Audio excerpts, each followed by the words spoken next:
chapter 6. Therefore, leaving the principles of the doctrine of Christ, let us go on unto perfection, not laying again the foundation of repentance from dead works, and of faith toward God, of the doctrine of baptisms, and of laying on of hands, and of resurrection of the dead, and of eternal judgment. And this we will do, if God permit. For it is impossible for those who are once enlightened, and have tasted of the heavenly gift, and were made partakers of the Holy Ghost, and have tasted the good word of God, and the powers of the world to come, if they shall fall away, to renew them again unto repentance, seeing they crucify to themselves the Son of God afresh, and put him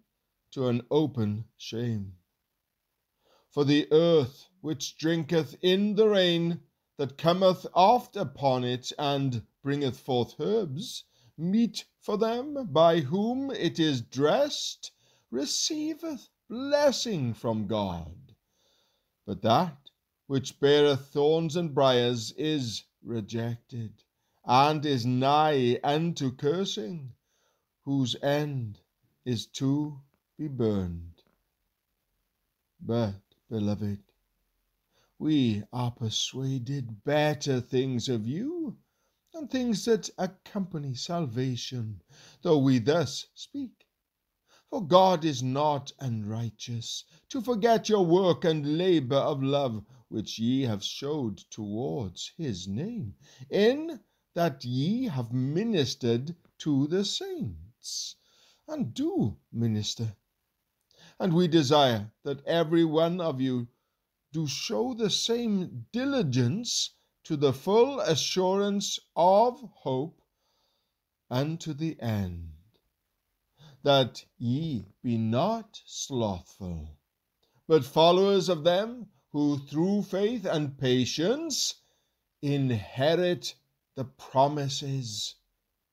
For when God made promise to Abraham, because he could swear by no greater, he sware by himself, saying, Surely, blessing I will bless thee, and multiplying I will multiply thee. And so after he had patiently endured, he obtained the promise.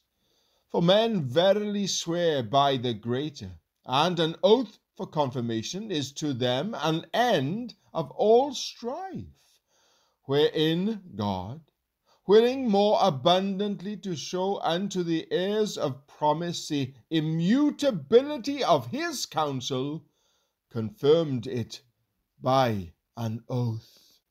that by two immutable things, in which it was impossible for God to lie, we might have a strong consolation, who have fled for refuge to lay hold upon the hope set before us, which hope we have as an anchor for the soul, both sure and steadfast, and which entereth into that within the veil, whither the forerunner is for us entered, even Jesus, made an high priest forever, after the order of Melchizedek.